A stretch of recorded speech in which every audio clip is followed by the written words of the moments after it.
Hello, everyone, and welcome to our session on Build Your Company for the Long Term, Humanize Your Business. So we'll get into those two topics. But first, my name is actually Lila, not Lila, although I'm interchangeable sometimes, given the phonetics. And I'm a partner with Generation Investment Management. And for those who aren't familiar with Generation, we're a dedicated sustainable investment firm that was set up just over 15 years ago in London, but now with a presence here in San Francisco. And we manage around 25 billion of assets across both public and private investments. And we put sustainability research at the core of everything that we do. Importantly, we do this because we think this is the very best way to invest over the long term. I'm one of the co-heads of our growth equity strategy, where we're seeking to deploy capital to companies that are accelerating the transition to a sustainable economy. Yeah. We spend time in 3 areas of planetary health, people health, and financial inclusion. And we're really excited to be here today with one of our portfolio companies and to explore some of those areas. So Josh Reeves is the CEO and co-founder of Gusto, who, as many of you will probably know, is a people platform that is helping small businesses to both start up and support and take care of their teams. They provide payroll, health insurance benefits, 401k, onboarding, and other services. And so when I remember first meeting Josh, it was a few years ago, my colleague Shalini and I had spent time with him. It was around the topic of what is a people platform and this vision. And I remember you had a reaction to the term human capital. I think you've been quoted as saying, humans are not capital, they aren't resources. So can you share your thoughts with the audience and the history and story behind Gusto? Absolutely, and thrilled to be here. Thank you so much for spending the time, Lila. Maybe just quickly as a show of hands in the audience, do we have any Gusto customers here? So thank you for the folks that raised your hand. We're honored and privileged to serve you. We started the company 8 years ago now, and you're right, to your question, something that was on our mind early on was we wanted to build this kind of multi-decade durable business, and we really thought about people being at the core of every company. We were kind of surprised by some of the language in our industry. So when you look at the broader space we're in, there's language like human capital management, HCM, there's this concept, human resource information systems. ADP used to stand for automated data processing. And it just seemed like a very dehumanizing, sterile, cold way of talking about building a business where people are always going to be the foundation. So that was kind of one of the things that got us interested in the space in the first place, was realizing that actually work in a lot of companies isn't living up to what it can or should be, and could we focus more on the people side of it? Yeah. And there's the mantra here, particularly in Silicon Valley, of sort of the move fast, break things, and ultimately using capital as a competitive moat. Can you talk about how you interpret that vis-a-vis how you're growing your business? Yeah. So I think maybe as a backdrop, if you're not aware, some of you might be, but I'm actually one of the few locals, was born in San Francisco, grew up in the Bay Area. My parents were both teachers, so I didn't have too much exposure to the tech industry growing up, more exposure to the education industry. But I have had kind of my entire life journey as exposure to this thing we call high tech and Silicon Valley. And my reminder to folks all the time is that it is a cycle. It comes and goes. And the very core of it, to me, is about folks that want to tackle problems that are broken, things that are painful, and want to go fix it and do it in a way they're proud of. But in the cycle, there's a lot of fluff that comes and goes, and one of the things that I find quite distracting is this concept of land grab, which can at times be a way to rationalize kind of growth at all cost, move fast, break things, kind of this whole set of philosophies that, again, run amok, are actually just bad business practices, in my opinion. And so I think we're not the first, and we try to get better at this, but just focusing on, are you solving a problem? Are you building a sound business? Are you being intentional with your team and your people? To me, has kind of been one of the hallmarks of our progress today. Yeah. So when we arrive at a kind of an investment idea, we do a lot of research, which we call roadmaps. And there was a roadmap on future of work, and again, our colleague Shalini, who led much of this, looking at ways in which technology could help broaden compensation and benefits for underserved parts of the market. And notoriously, at the small business segment, it's been hard to serve. And so I'd really be interested in sort of how did you decide to go after this, and how have you succeeded when so many other companies have really struggled? So we feel like early in the journey, but thank you for that compliment. We do serve over 100,000 companies now today across the United States. Our focus today is still on the domestic market. And yeah, I guess if I were to go back to the early days, we really wondered, if you look at small business, it's always been a big segment. So there's about 98% of the companies in the US in that 1 to 100 employee segment. From a workforce standpoint, it's about a third of the workforce, but it's incredibly fragmented. And when we looked at even competition, it was very, very fragmented. So we wondered that question, why hasn't this segment been served? Why hasn't it been helped? And we had kind of two hypotheses that have frankly been proven true and have helped us grow, but I think help others tackle small business. One is that you had to have the right technologies in place to go offer a product to this segment. And in particular, you needed things like paperless, cloud, and mobile to be well established. Small businesses are not in offices like yours or mine. They're on the go, they're in cars, they're in shops, they're in stores. And someone isn't going to go install software 15 years ago on their desktop computer at home late at night. They're going to go meet and do something with someone face to face, which is again how most small businesses have worked. Very manual, very, very paper-based. And so we didn't have to go invent cloud or paperless or mobile. We frankly benefit from those trends. But it enabled us to offer a product that actually can be used by anyone with no training, no background in building a business, hiring, doing payroll, et cetera. And so that's one, I would say, pillar that enabled it. The second is, for anyone tackling any segment, you have to be able to build a product that's differentiated. You also have to be able to go acquire customers in a cost-effective way. And again, most of the folks in our space historically did outbound sales. That means you're going out and meeting folks face-to-face. You need to have a certain revenue per customer to justify that, and it mostly didn't work for small biz. And so again, it kind of just left small biz in this kind of empty, no person's land where they couldn't go get great technology, and they also weren't really being sold to. And so fortunately, again, we didn't have to go invent things like social or Google or online or content. We are able to leverage those specific channels. Word of mouth remains a big, big driver of our growth to actually get to these folks in a cost-effective way. So that's what I always say to folks if you're tackling small business. Again, make sure you have a differentiated solution. Make sure you have a cost-effective way to go acquire them. And then make sure you look at the cohorts and make sure the revenue retention stays good, because obviously in small biz, you also have a larger percentage of companies going out of business given how hard it is to run a small business. Yeah. So I want to shift to culture, and this is actually a quote that came out. Paul Graham shared this after your Series D close, which said, Gusto is a counterexample to the idea that ambition and benevolence are incompatible. I have a hunch it has something to do with the culture that you're growing at the company, and so could you address that, and ultimately, how do you try to strike this balance when you are going through fast growth? Yeah, so PG, we went through YC, which is an incubator program in 2012, and he's been a wonderful sounding board over the years. I loved that quote because I really believe in it. I feel like there's at times this false binary that's presented to the world where you either have to be, rude and grow at all cost and win, or kind and sincere and lose. And there's all these different binaries like that just feel very, very, inaccurate in my opinion. When I think about what drives us as a company and when we hire people, the company today is about 1,350 people. We hire for motivations alignment, and for us, that means people that care about the problem we're trying to tackle, right? Helping small businesses grow, thrive, take care of their teams, provide benefits, et cetera. And so when someone joins and already cares about the mission, the purpose, they're already excited to go work hard and contribute. And so for me, when it comes to that false binary, yes, what drives us is helping the customer. If we do that in a way that has a sound business model attached, sure, there's an outcome called we have more revenue, we have a higher multiple, we have a higher valuation, and that's also good. But that's the byproduct. The motivation is going and serving the customer. Yeah. So my advice to folks is try to think about it that way if it helps. Kind of what's the driver and then what's a byproduct. And I think when folks get too caught up in the byproduct of your valuation or kind of these other components, they lose sight of actually the inspiration point. Yeah.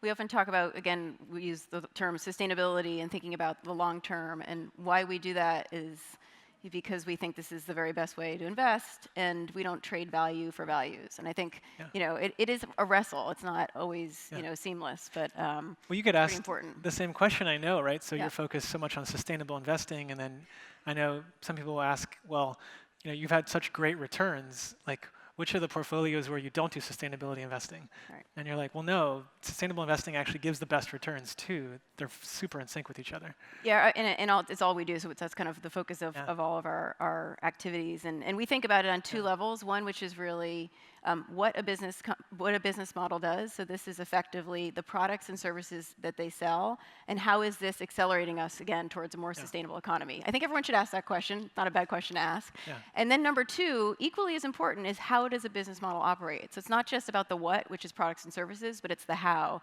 It's the culture, it's the way in which people are supported, it's the governance practices, it's the alignment and incentives, and all the components that go into the engine room of delivering a really outstanding long-term sustainable business. So kind of going to the how. Humanizing, how can leaders do more to humanize themselves, both with their employees and their teams, as well as with their customers? And how do you interpret that? Yeah, so I think maybe just to get more tactical to start, especially if you're a leader or building a company or in any startup, frankly, one of the best things a leader can do, in my opinion, is just spend time with the team. And there are some things that do scale. So for example, I love to do kind of new hire onboarding workshops. I love to do this specific workshop called Vision and Values that I do with every new person joining Gusto. So just one tactical tip is don't let yourself, if you don't want to become kind of put into this box and put on a pedestal, which I do not want to be, and I imagine some of you also don't want to be, then don't let it happen, right? Like go out, spend time with teams, do AMAs, do Q&As.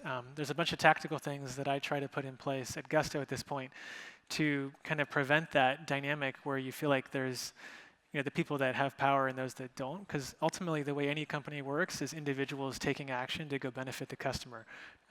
So those are some of the things that have worked for me. Yeah.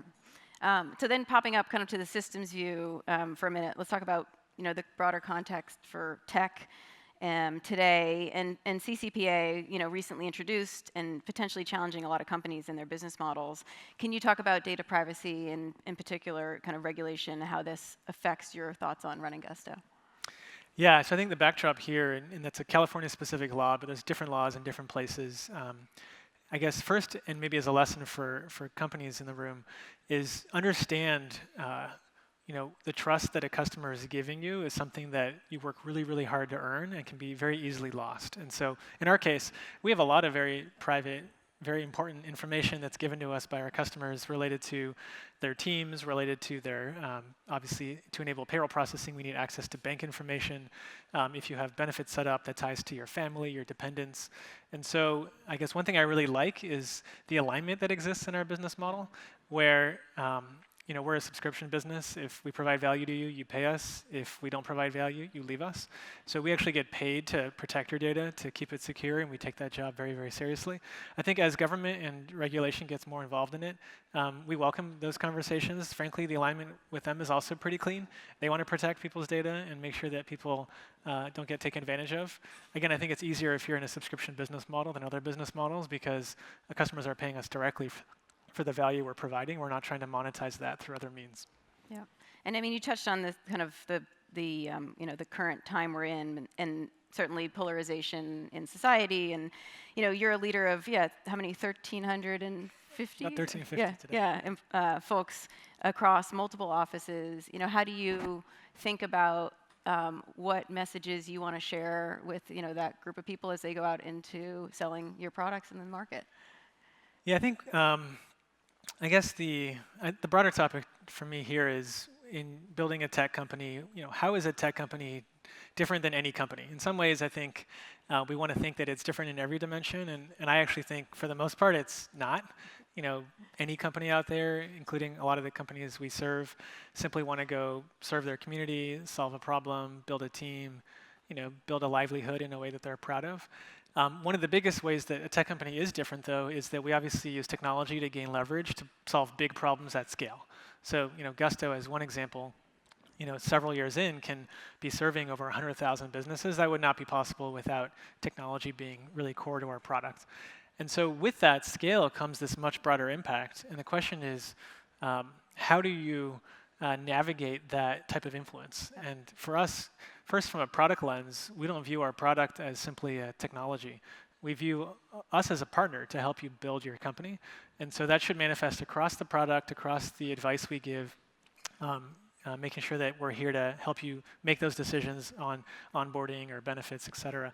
But as a leader in a company, I think it also manifests in terms of the community we're building inside Gusto. And so I would just say it's a topic we spend time on. It's something I think is easier to shy away from, but it's way more powerful and meaningful when you actually dive into it. Yeah. What do we stand for as a business? And I think in kind of the unintended consequences of technology and how the industry has affected society over decades now, and ultimately where can we shift towards positive impact? I mean, we frame everything we do around sustainable solutions, so thinking about both products and services and how businesses operate and is critical. Where should and how should we shift that towards more positive impact? In terms of like product focus, or Yeah, and just thoughts about what is going on at kind of the meta level with respect to kind of tech's impact on society. Yeah, well, I think what's happened a bit is you have an industry that used to be smaller that's simply become the biggest industry in the world, right? The biggest companies in the world, any of these trillion-dollar-plus businesses all are tech-related.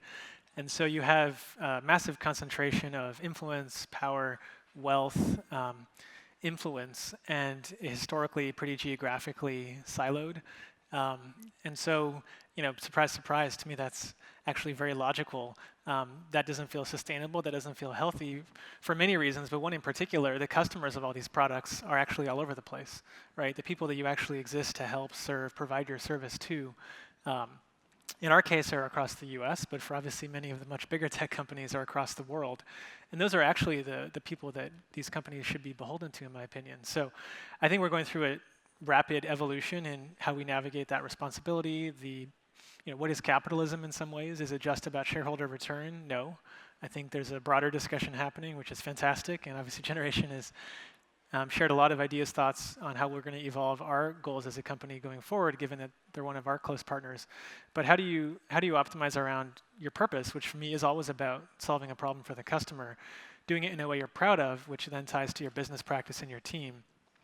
And then ultimately, again, a byproduct of that to me is actually having lots of value creation take place.